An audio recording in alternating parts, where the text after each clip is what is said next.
here.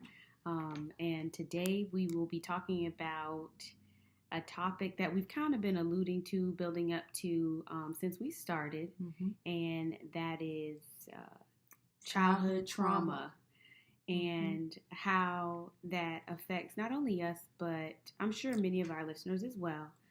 Some of the topics are going to be kind of sensitive, and we have to caveat begin by saying that trauma looks different for everybody. We are in no place to determine, or anyone for that matter, is in any place to determine what is traumatic to someone. That's not our role. That's not our responsibility. The best thing we can do is find support systems that allow us to talk about them, allow us to heal in our own way. Right. And we really have to be dedicated toward healing, because if not, then you just live in this traumatic state or post-traumatic state for the rest of your life. And I just don't believe we were called to live that way. So we're going to talk about, we'll spend the month talking about different aspects of that trauma. And we want to start off with childhood itself. So the circumstances under which we were raised.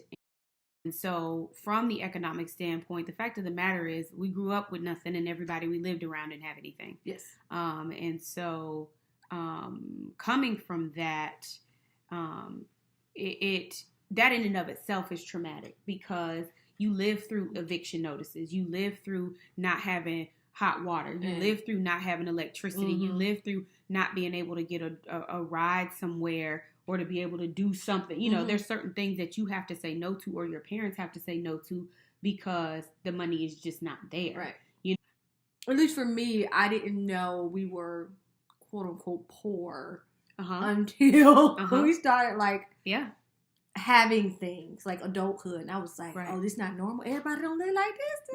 This is crazy. So that just shows. I knew we was poor. I didn't know.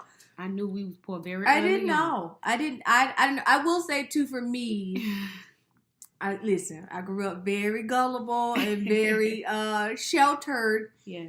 My sister made sure I didn't see a lot of things, which is the reason why I react or don't in a lot of situations, because I never really had to. I had a big sister, and she just, she let me see enough. Right. Which really wasn't much at all. Well, I mean, you gotta thank God for her. I do. And I'm just like, she shielded me from a lot of it. So I was really living in this fairy tale bubble. And I was just like, no, this is great. This is love. This is La La Land, literally. And she like, no, this is not. This is not what it is. And I was, because no. Well, I'm the oldest. So, you know, there's a lot that I think you had the a different lens definitely than I had. There's a lot that the firstborn sees. Hence my sister, yes. Yeah, even though still it's crazy. But under those circumstances, so you didn't know you were poor. I always knew that we did not have, and it's because I guess I spent my life looking at what other people had. And the moment I realized that we were poor, from that moment on, I would just wish my real family would come get me, because there's no way I would think that the Lord had meant for me to be amongst, those commoners. Yeah. Is really how I looked at it. What age was that? I was young. I was probably, at least elementary. Really? At least fifth grade, school. and you like, nah, this ain't for me. No, y'all. No, because I see them over there, and that's what I'm supposed to have. So meanwhile, I'm in 12th grade. Like, this is amazing. So yeah, I mean, obviously we were both born to poor families, like poverty line poor. Yes.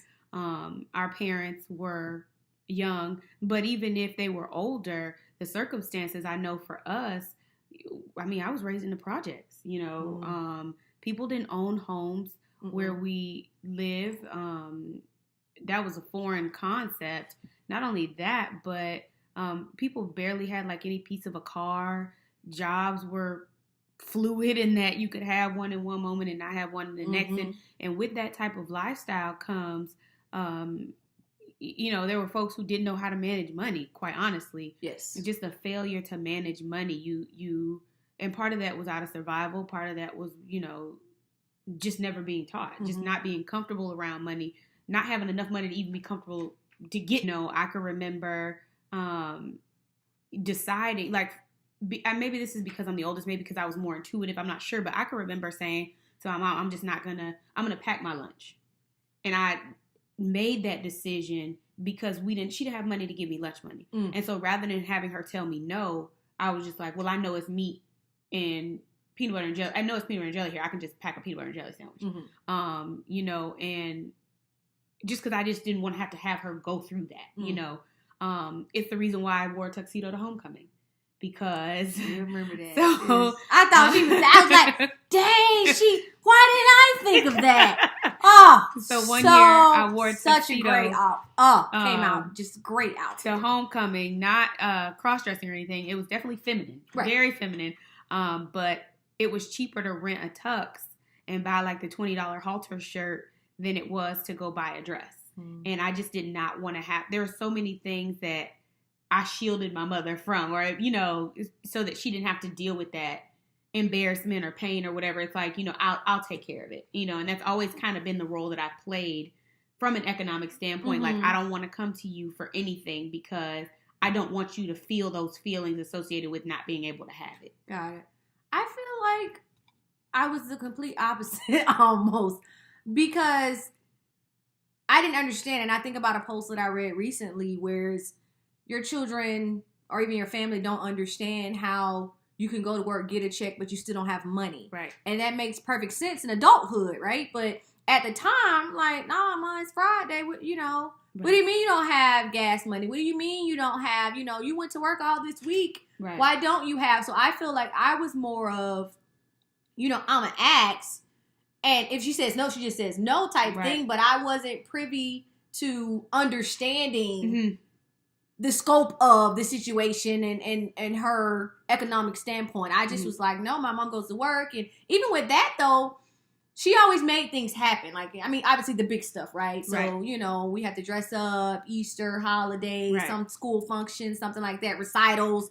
Everything got done, but I never still understood at that point, even in literally high school, I didn't understand how, how it happened. Things happen. Even with... Yeah, don't judge me because I was gullible. But like, even with getting like the lights turned off, like I would come home and be like, Mom, just something happened. What happened? Like our lights off. Maybe everyone lights is off. Like if our lights are off, everyone's lights off. You thought, oh, is a and thunderstorm? I'm just like, we gotta call the electrician. Like this something's wrong. Not putting two and two together to understand the light bill didn't get paid. Right. No, okay. Something's wrong with the building. Oh. Like that's what happened. Yeah. So meanwhile, my sister giving me the side eye and stuff. Like, this girl, where you come from? So, I think that whole like that line of separation, stay in a child's place. I think a lot of that stems from I don't have the money anyway. I can't explain this to you. So rather than me trying to figure out how to explain it, you being grown, right? And disrespectful, right? And I think those terms were typically used to mask what was really going on. I mean, I think there was some form of protection there. Now that I think about it, it's easier to tell you to stay in your place than to try to explain to you something, one, I don't understand, and two, telling you ain't gonna solve nothing, right? So mom was 19. My mom was 20 with 2 kids. My mom had me when she was 20, and my father made a choice. They have their own trauma. Both my parents have experienced trauma, but he made a choice, and women don't get to make that choice.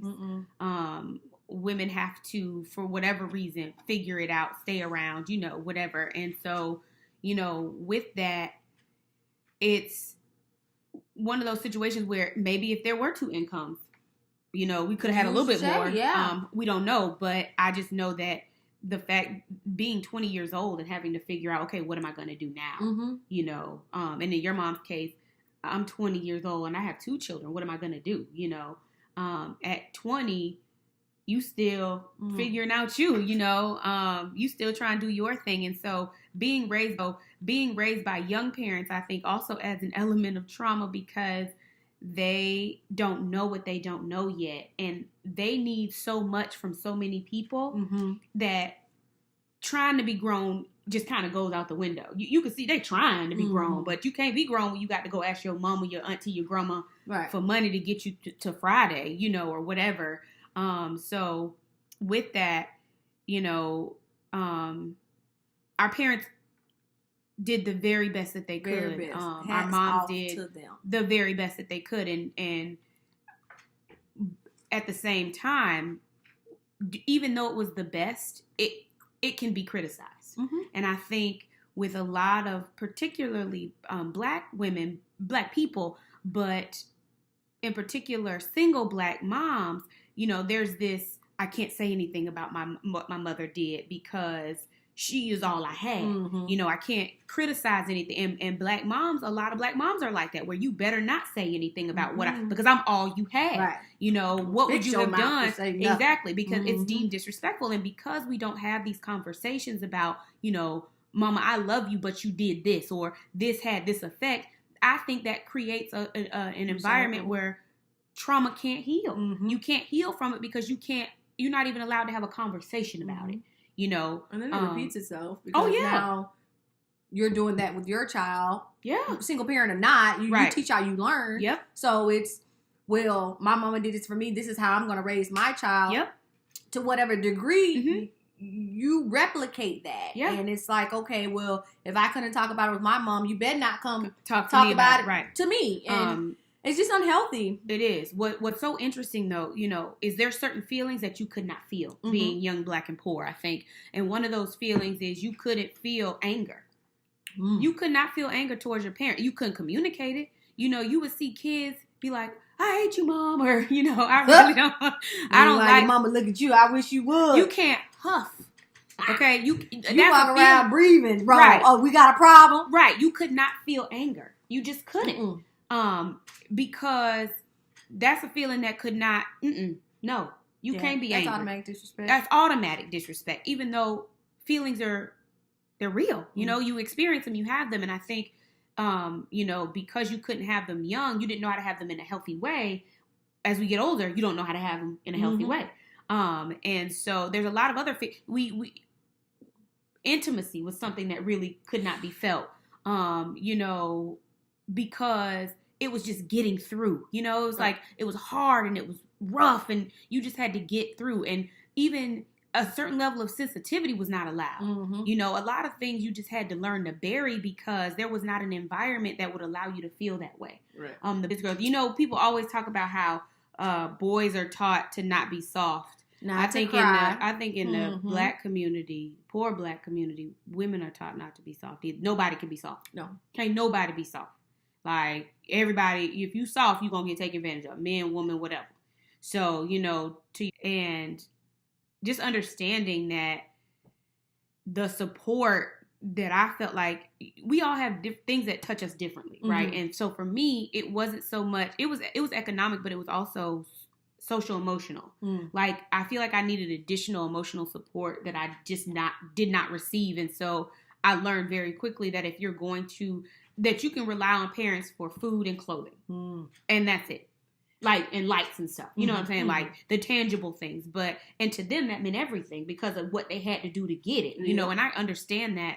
But at the same time, there's another form of development that's happening. And that is social emotional development. And it just wasn't there. And perhaps it wasn't there because they were looking for it too. Yeah. You know, and they just didn't have it. You know what I mean? Like, I can remember, I don't have a problem now at 33 sharing these traumatic experiences because I've healed from them. But I know a lot of people, that's not their place. They haven't gotten there yet. You know, for me, my mother did the best she could, but she suffered from depression. And depression runs in my family and we just don't talk about it. Right. So, you know, you just go be depressed over there by yourself. You just don't come out, you know. But I can remember telling my mom, like, in middle school, I experienced things so young, right? Like, no wonder people probably thought I was, like, sexually active way before I was. But I can remember telling my mom I was having suicidal thoughts. And I that was 7th or 8th grade. Like, so when I hear kids now, like, hanging themselves and doing, I could see that at that age. People are like, oh, my God, it's getting younger. No, it's not. But I can remember telling her that, and she put me in a car and took me to some psychiatric hospital. And she was like, I'm just going to put you up for adoption. Like, that's what she said to me. And at that, I didn't know, you know, on TV, you see people tell their kids, come on, let's talk, the music play, you know, right. You do, and everybody work it out. And I was expecting not the music, obviously, but something other, something like, I love you, I care about you. None of that. You know, it was just none of that at all. Like, and I was like, okay, well, all right, Donna, if you're going to be okay, you have to be okay. You know, you can't expect anybody else to care about you being okay. You know, it's such a large weight to carry. I mean, yeah, at a very young age to carry it. Trauma, but wow. Yeah. I mean, it is heavy, you know, and I could talk about it now again because I had the healing, and that's another thing that we did not get. We didn't get to just share our feelings. Because feelings don't pay bills. You know what I'm saying? So we didn't get that. So now, you know, we can talk about something and we can cry about it, laugh about it, feel however we're going to feel about it, pray about it. You know, we have that in one another that, I mean, I'm grateful for. So dads. So like I said, each of our parents made a choice. Right. And our moms, I feel, made the harder choice in enduring what it is to raise a child, right? You know, with my dad, we talked about it and he was just like, I knew you would be okay. And I think that was like a cop out. Like, how do you know? How do you know, how do you know that I wasn't molested? How do you know that I wasn't hungry? How do you know? And he, again, coming from a place of a person who was carrying his own trauma, you know, he just did not know how to be a dad. It was just one of them, oh, okay, this what we doing. But what about your dad? Like, was he around a lot? What, you know? See, I don't really know. It sounds bad. I'd say no. And I say no because I feel like when you get older, you're able to get both sides of a story. So growing up, it was, you know, your dad don't want y'all type thing. Like, I still knew, obviously, who my father was.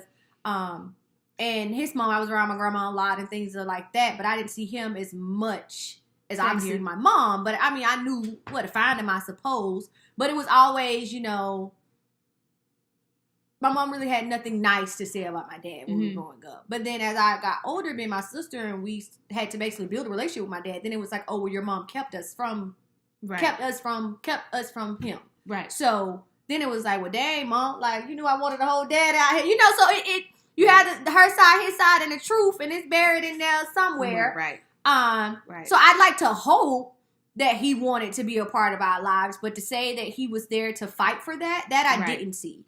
So, I mean, I take it how you want it, I guess, from this point. I'm like, we're grown now, but, I mean, it sounds good. But with my situation specifically, I mean, I always had a stepfather. Like, you kept a stepdad. How we got together. So, and not even to say that they were necessarily my father figure, but it was always, sounds bad, a man around. I mean, we had a man in the form of my uncle, your right, stepfather. And I mean, hey, or so my grandfather. Different. I mean, so so it wasn't like, you know, I knew that wasn't like my dad, you know, but it wasn't. It also like, you know, hey, you know, a protector, a form of a protector, if you will. But that was really ice cream money. Yeah, you know, if you want some money, all right, go ask him and stuff. Right. But nothing like, this is how you're supposed to be treated, or this is what you don't tolerate, or this is what a man should do to respect you, and this is what you shouldn't put up with. Like, any of those conversations, those never happen. Like, ever. So, yeah. No. Which, I mean, you know, that had to come from moms, too. And it came from a place of hurt. It did. So, don't come back here with your belly full. Belly full is don't come back pregnant. But, you know, the conversation was never had about, you know, how to avoid situations like that. It was just don't do it. Right. Another thing like that happened to me, I had a cyst on one of my ovaries. I was like 15. Doubled over in pain. Like, I was like, oh, Lord, my spleen done ruptured, Lord. I'm going to die. I'm going to glory. So I called my mom to tell her, and the whole way to the doctor, she was like, you better not be pregnant. I better not go in here and find out that you're pregnant. You know, that whole belly full thing. And I'm like, in the back of the car, like, I'm going to die. Like, the last thing I'm concerned. P.S. Mind you, I'm not sexually active, but I'm going to die. And this is all you care about is your level of embarrassment, So for me, it was just like, all right, Donna, you out here in this thing on your own, Yeah. And as we talked subsequent weeks, it definitely had an effect on my dating life, my friendships, everything, how I relate to others. Yeah. So I read a post on Facebook from People of New York. Have you heard of People of New York? Okay, so first of all, you got to follow People of New York. They're not just stories of people in. It's kind of like StoryCorps from NPR. I know you do, but you read it as opposed to hearing. So they go all over the world. It's amazing. So anyway, in People in New York, the girl was saying how she can understand how people who grow up poor are sociopaths. Like they could stop feeling for other people because people don't feel for them. And she was talking about how her mom was getting beat up so bad, and they lived in this community and nobody called the police. Nobody checked on them. None of that. It was just like, so she was like, I could see how people just stop feeling for other people. I could totally see that. How people just stop feeling. You just turn it off because in your moments of emotional need or whatever, nobody was there to feel them. So you just do it yourself, So very interesting. Sounds like it. Very, very. It was a very interesting. They always have good ones. But so yeah, for myself, growing up, I had what people would consider a nice shape, like a small waist. Thick with it. Hips, that kind of thing. And so even that's a place of trauma for me because people either said one of two things to me. They thought I was out being fast. Or, people would say, well, you're going to be fat when you get older. Like, you look cute now, but you're going to be fat. And so, I mean, I have a sister who's 13 years younger than me, and everybody thought she was my baby. And I wasn't even sexually active. Never even had a big belly at all. And people just swore that it was my mother hiding a pregnancy from me. And that's hard. It was hard. Really hard. But, it was just more motivation to get out of a place that it's like they didn't want me and I didn't want them. Yeah. So crabs it was just in the bucket. like, That's how I look at it. Yeah, I mean, yeah, like you're not gonna do better than me because all us gonna stay down here. Right, exactly. Eddie Kane Jr. daddy quote again. But so with that,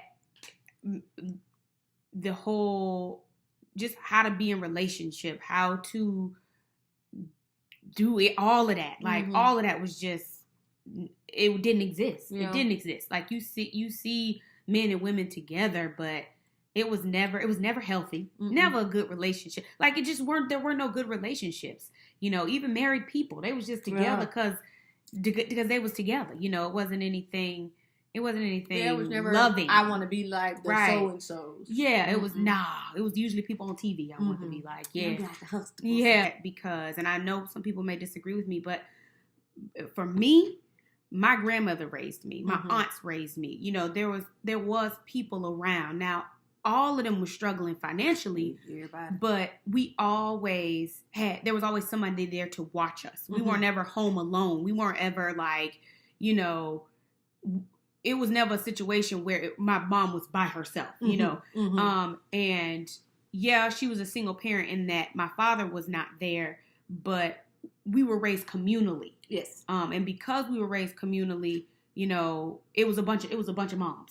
Bunch of moms. Bunch of young moms. Bunch of kids. But, we were raised in environments where people did drugs.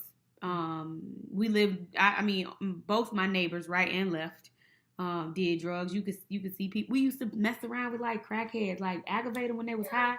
That was terrible. But it was our source of recreation in hindsight. Or people would come over and you had to watch them because they might steal your stuff. Or people running from the police running your house, get your house robbed. Or get your house robbed several times. 4 times we were robbed in one house. And so, all of these things. I'll tell you about that. They robbed our house and drank our Kool-Aid. I'll never forget that. No. I'll never forget that. Oh, you didn't know. They robbed late. No. They broke in the house and they just, had glasses on the counter. I had just made some Kool-Aid. Drink up my mama Kool-Aid. No, but I knew it was some of us. Who else would come take from people who ain't got nothing? We look forward to talking to you more. And until then, Be well.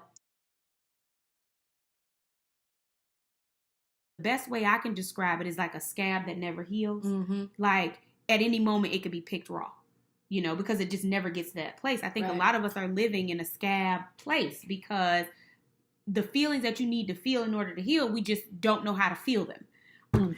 We finna get live, 55. We finna get live. We finna get live. We finna get live, at 55.